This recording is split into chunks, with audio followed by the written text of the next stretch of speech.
আমাদের আজাদির আন্দোলনের ইতিহাস এটা শুরু কখন? আমরা জানি যে বাংলায় মুসলিম শাসন শুরু হলো ইখতিয়ার উদ্দিন মোহাম্মদ বিন বখতিয়ার খিলজির যে অভিযান, তারপর 1203-এর পর। কিন্তু এর বহু আগে বাংলায় কিন্তু ইসলাম আসছে। কত আগে? রংপুরে লালমনিরহাটে একটা মসজিদ আছে, সাহাবা মসজিদ বলা হয়। এটা 69 হিজরিতে তৈরি।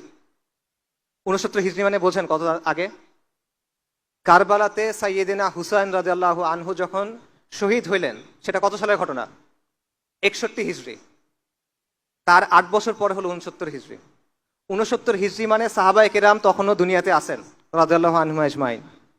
মুহাম্মদ বিন কাসেম সিন্ধু বিজয় করছেন কখন? উনি বিজয় করছেন 92 হিজরিতে। তারও 23 বছর আগে হলো 69 হিজরি।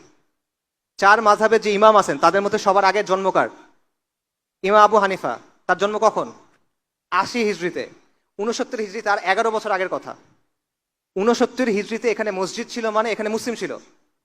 মসজিদ ছিল মানে ধারণা করা হয় সেই মসজিদের চারপাশে মুসলিম জনপদ ছিল। তাহলে কত আগে থেকে এখানে ইসলাম আছে চিন্তা করেন। ইসলামের শেকড়টা কত পুরনো চিন্তা করেন। আমাদের যে ইসলাম এটা কি নদিয়ার ইসলাম? আমাদের ইসলামের যে শেকড় এটা কি লোকায়ত ইসলামের শেকড়?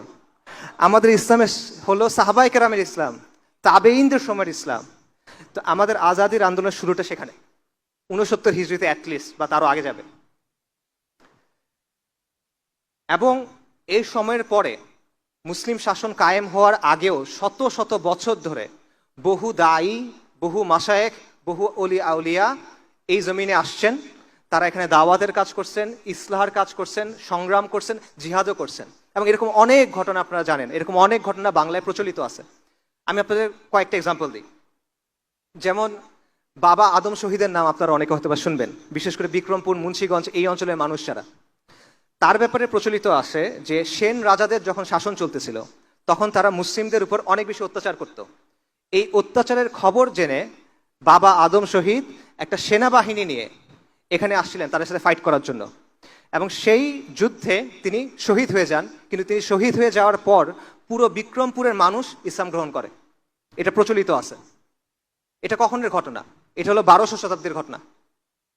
আপনারা হজরত শাহ মাখদুম রহমতুল্লাহ আলাইহি তার কথা জানেন, বিশেষ করে রাজশাহীর মানুষ তার কথা জানবেন। তার হিস্ট্রি কি? তার ব্যাপারে প্রচলিত আছে যে ওই সময়ের যে হিন্দু রাজারা ছিল বা পৌত্তলিক রাজারা ছিল তারা অনেক বেশি অত্যাচার করতো এবং তারা নানা ধরনের পূজা করতো। তারা নরবলি দিত, মানুষকে পূজার জন্য জবাই করতো সহজ ভাষায়। এবং সাধারণ মুসলিমরা খুব পেরেশান ছিল, তাদের সাহায্য করার জন্য শাহ মাকদুম আসছিলেন। তার ব্যাপারে বলা হয় তিনি পদ্মার তীরে একটা কেল্লা তৈরি করছিলেন এবং এই যে মজলুম মানুষ সেখানে এসে আশ্রয় নিত এবং এটার নাম হয়ে যায় মাখদুম নগর। এবং পরবর্তীতে তিনি মুসলিমদের একটা বাহিনী নিয়ে এই রাজাদের বিরুদ্ধে ফাইট করেন। এটা কখনের কথা? এটাও 1200 শতাব্দীর কথা। আপনারা হজরত শাহজালাল রহমতুল্লাহ আলাইয়ের কথা জানেন। তিনি সিলেটে কেন আসছিলেন? রাজা গৌরগোবিন্দ ছিল, তার শাসনামলে একজন মুসলিম তার ছেলের আকিকা করছিল গরু জবাই দিয়ে, বলা হয় তার নাম বুরহান উদ্দিন। এটা যখন রাজা শুনছে ওই ছেলেকে মেরে ফেলছে এবং মুসলিমদের উপর অত্যাচার করা শুরু করছে। এই খবর শুনে সুলতান ফিরোজ শাহ বাহিনী পাঠাচ্ছেন যে একে পরাজিত করার জন্য, কিন্তু পরাজিত হচ্ছে না। তখন হজরত শাহজালাল, হজরত শাহপরান এবং তার সাথে আরো 300 জনের বেশি তারা আসছেন এবং আল্লাহর ইচ্ছে পরাজিত করছেন। কাজেই আপনি দেখেন যে এরকম আরো অনেক দায়ীগণ বাংলায় আসছেন, দাওয়াতি কাজ করছেন, তারা সাধারণ মানুষের পাশে দাঁড়াইছেন, তারা নানাভাবে নানা বাধার মোকাবেলা করছেন। এবং বাংলায় মুসলিম শাসন প্রতিষ্ঠার অনেক আগেই এইখানে ইসলামের জন্য লড়াই শুরু হয়ে গেছিল, যার প্রমাণ আমি আপনাদের কয়েকটা ঘটনা মাত্র বললাম। যুগে যুগে আউলিয়াগণ, দায়ীগণ, মুজাহিদগণ, মুজাদ্দিদগণ এই লড়াইটা চালায় গেছেন। এটা আমাদের আজাদির আন্দোলনের ধারাবাহিকতা। এবং এই যে তাদের মেহনত, এই যে তাদের কুরবানি, এটার ফলে কি হলো? 1203 সালে ইখতিয়ার উদ্দিন মোহাম্মদ বিন বখতিয়ার খিলজি রাহিমাহুল্লাহ তিনি বাংলা দখল করলেন। তার দখল করাটা এটা হঠাৎ ঘটে যাওয়ার ঘটনা না ভাই। এটা হলো এই যে দীর্ঘ মেহনত, এই যে দীর্ঘ কষ্ট, এই যে দীর্ঘ কুরবানি, এটার ফলে এই অঞ্চলটা উর্বর হয়েছিল ইসলামের জন্য। এবং এটা যখন উর্বর হয়েছে তখন বাইরে থেকে যখন সাহায্য আসছে, আলহামদুলিল্লাহ এখানে মুসলিমরা কর্তৃত্ব অর্জন করছে। এবং এর 100 বছরের মধ্যে সমগ্র বাংলা মুসলিম শাসনের অধীনে চলে আসছে। এবং বাংলায় 550 বছর মুসলিমদের শাসন ছিল, সুলতানি আমল ছিল, তারপর শেরশাহর কিছু শাসন ছিল, বারো ভূঁইয়ার শাসন ছিল, মুঘল আমলে সুবা বাংলা ছিল, তারপর বাংলার নবাবদের শাসন ছিল। এবং এই সময়টা ছিল এই ভূখণ্ডের সবচেয়ে সমৃদ্ধ সময়। এই সময়টা ছিল যখন বাংলা ছিল পুরো পৃথিবীর একটা কসমোপলিটন হাব। এখন যেমন মানুষ ইউরোপে যায়, এখন যেমন মানুষ ব্যবসার জন্য আমেরিকাতে যায়, তখন মানুষ এখানে আসতো। ইবনে বতুতার বিখ্যাত লেখা আছে রেহলা, সেখানে উনি এই বাংলার ব্যাপারে আলোচনা করছেন। উনি বলতেছেন যে এইটার মতো জায়গায় আমি আর দেখি নাই। এখানে যে যত ডাইভার্স, এত বিভিন্ন পণ্য পাওয়া যায় এটা আমি আর কোথাও দেখি নাই, এত কমে কোথাও পাওয়া যায় এটা আমি দেখি নাই। একজন ফ্রেঞ্চ পর্যটক আছে, সে বলছে বাংলা হলো প্রাচুর্যের জায়গা, প্রাচুর্যের জমি। এখান থেকে যে পরিমাণ জিনিস রপ্তানি হয় আর কোনো জায়গা থেকে আমি দেখি নাই এত জায়গার জিনিস রপ্তানি হতে। এটা ছিল এই বাংলা। ব্রিটিশরা যখন ভারতবর্ষে ঢুকলো, আক্রমণ করলো, মুঘল আমলে পুরো বিশ্বের জিডিপির 25% ছিল হিন্দুস্তানের, এবং হিন্দুস্তানের সবচেয়ে সমৃদ্ধ জায়গা ছিল বাংলা। এটা ছিল মুসলিম শাসনের অবস্থা। কিন্তু এরপর কি হলো? এরপর হলো আমাদের লাঞ্ছনার অধ্যায়, যেটা শুরু হলো, যেটা এখনো চলতেছে। 1757 সালে আপনারা জানেন পলাশির যে যুদ্ধ হলো, সেই যুদ্ধে নবাব সিরাজউদ্দৌলা পরাজিত হলো। পরাজয়ের পিছনে অনেক কারণ ছিল। মীর জাফর, জগৎ শেঠ, তাদের গাদ্দারির একটা ভূমিকা ছিল। পাশাপাশি এই শাসক শ্রেণীর নিজেদের ভেতরকার অবক্ষয়, এটারও একটা ভূমিকা ছিল। এবং এর মাধ্যমে আমাদের উপরে ফিরিঙ্গি কাফেরদের যে শাসন, এটা চেপে বসলো এবং আমাদের লাঞ্ছনার একটা অধ্যায় শুরু হলো, যেটা আজ 300 বছর হইতে চলতেছে, প্রায় 250 বছর হয়ে গেছে। এটা এখনো চলমান এবং এই শাসনটা আমাদেরকে ভেঙে চুরে দিল। হিন্দুস্তানে মুসলিমদেরকে আর কেউ পরাজিত করতে পারে নাই। এটা ইতিহাস ঘুরে দেখবেন, একবার মুসলিমরা এখানে কর্তৃত্ব অর্জন করার পর পৌত্তলিক শক্তি আমাদেরকে পরাজিত করতে পারে নাই। মাঝে মধ্যে কিছু কাজকর্ম করছে, বাট তাদেরকে মোকাবেলা করা গেছে। কিন্তু আমাদের পরাজিত করছে ফিরিঙ্গি কাফেররা, এবং তারা আমাদের পুরো সমাজ, আমাদের রাজনীতি, আমাদের অর্থনীতি, আমাদের শিক্ষা ব্যবস্থা সব ধ্বংস করে দিচ্ছে। কিভাবে ধ্বংস করছে? আমি ছোট ছোট কিছু এক্সাম্পল দিই। আমাদের গ্রামগুলো স্বনির্ভর ছিল, আমাদের গ্রামের সমাজগুলো স্বনির্ভর ছিল, তারা এটা পুরোপুরি ভেঙে দিল। তারা কি করলো? ইচ্ছা মতো ট্যাক্স ছাপাই দিল। এবং আগে গ্রামগুলো এক হয়ে ট্যাক্স দিত, মানে পুরো গ্রাম একসাথে ট্যাক্স আদায় করতো। এখন তারা ঘরে ঘরে আলাদা করে ট্যাক্স নেওয়া শুরু করলো। এবং আগে পণ্য দিয়ে ট্যাক্স আদায় করা যেত, কৃষক তার ধান দিয়ে ট্যাক্স আদায় করবে। এখন হলো যে না, মুদ্রা দিয়ে ট্যাক্স আদায় করতে হবে। এইভাবে গ্রামের যে স্বনির্ভর অর্থনীতি ছিল সেটা ভেঙে গেল।